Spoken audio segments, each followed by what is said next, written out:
Chaos Emerald? You've got to be kidding me, guys. This is like taking candy from a baby, which is fine by me.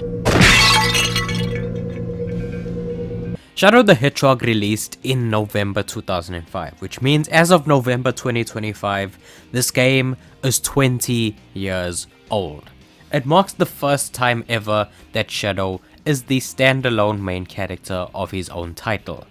This game is by no means perfect, but it is one that I think gets a lot of unnecessary hate.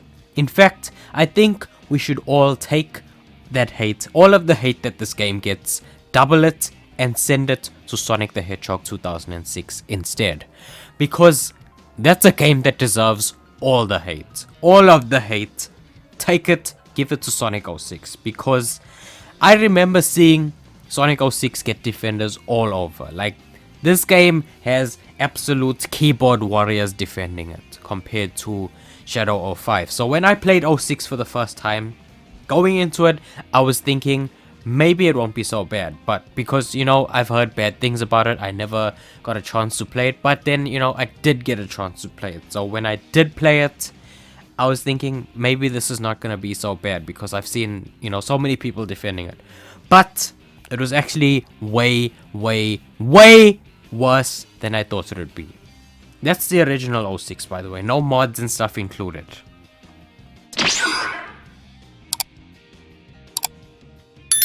But I digress. This video is about Shadow the Hedgehog because I unapologetically love that game. It's one of my favorite Sonic games of all time. One of the first ever Sonic games that I ever owned. And that's 100% nostalgia talking because I know that this game is not perfect. I know that it has its faults and flaws. I have a near 40-minute detailed review of that game up on my channel dissecting this game. One of my first ever Sonic videos ever. Check it out. I'll leave a link in the pinned comment. But as for this video, this is not going to be me necessarily reviewing the game. You can check out my review as I said in the pinned comment. This is going to be more so me reflecting and, you know, talking about, you know, what I liked and what I didn't like on the game. Just, you know, just me spitballing ideas. This is just going to be me talking about what the game meant to me personally. This was a game that I spent a lot of my childhood playing. I probably spent more time on this game growing up than I did almost any other game. Almost. I have vivid memories of when things were not okay at home.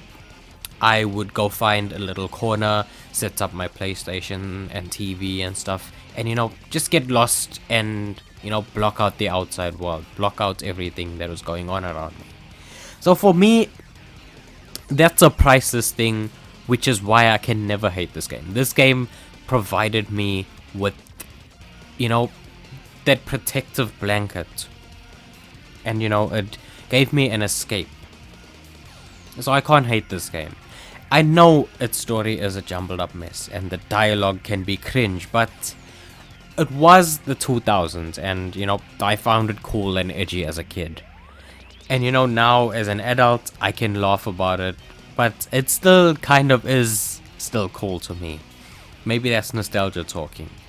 And although it's not executed perfectly, I do appreciate that the game has branching story parts and multiple missions, which does add replay value because you want to see the outcome of every scenario and choice you make. And, you know, for those completionists, they're gonna want to complete and play everything.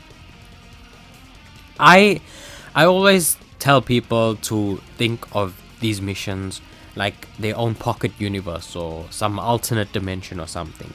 Maybe one day I'll do a video talking about the actual canon part of this game's story. Some of the levels can be pretty annoying, but I do like most of them for the most part. Don't test my patience. Subscribe now. I see a lot of people complaining about the gameplay, but I honestly think that it's a skill issue on their part. I could die more times playing a boost game than I do playing this game. Once you get used to this game and how it plays and the controls and stuff, it's pretty easy to control Shadow and navigate through the stages. Unless, of course, you are playing one of the bad stages, then I can kind of understand. And while it seems unnecessary for Shadow to carry weapons, the actual gunplay can be pretty fun and engaging and entertaining with a variety of weapons. The soundtrack I think is particularly amazing as well. It screams Shadow in almost every way. And you know, the multiplayer mode where you and your friend can choose different Shadow androids and head into 1v1 battle, I think that's quite cool. I think that's awesome. So I don't think this game is perfect, but it is one of my comfort games. I see the flaws and faults, but I also notice the cool and fun stuff as well. I don't think they outweigh each other, honestly. I don't think that, you know, the bad is better than the good or the good is better than the bad. You know, it's just, I feel like it's a bit 50-50, maybe 60-40. But if you like Shadow, you might get frustrated with some of the writing and characterization and dialogue, but you'll love the gameplay, honestly, because it honestly feels like he's almost too powerful in this game. He feels incredibly powerful in this game, to the point where I think that the future games kind of nerfed him, because, you know, after you play this game, you feel like Shadow could solo everyone in the Sonic universe. But then, you know, when you go into future games and you see him losing to other characters, you're like, wait, why doesn't he do this and this and this? Because he did this in Shadow 05, you know? But, you know, that's just me talking, my nostalgia for this game talking. But I love this game. Of course, this game is 20 years old. So depending on how old you are, people are gonna have different opinions about this game. Some people think that it was awful. Some people think that it was amazing.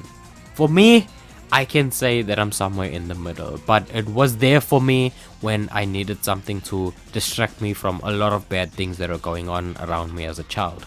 So I'll always love this game. Shadow the Hedgehog is one of my favorite fictional characters ever. This is his first solo game, so of course I cherish it. I do encourage people to give it a chance though. It's actually playable, unlike 06. Even if the story is confusing, you can enjoy the gameplay. And when you actually piece things together, this game drops a ton of lore on Shadow as a character. But when I said that this game was the first solo game featuring Shadow the Hedgehog as the main character, it was by no means the last. Shadow Generations also celebrated a milestone recently, and to see my reflections on that or more information on Shadow the Hedgehog, click on screen to watch more.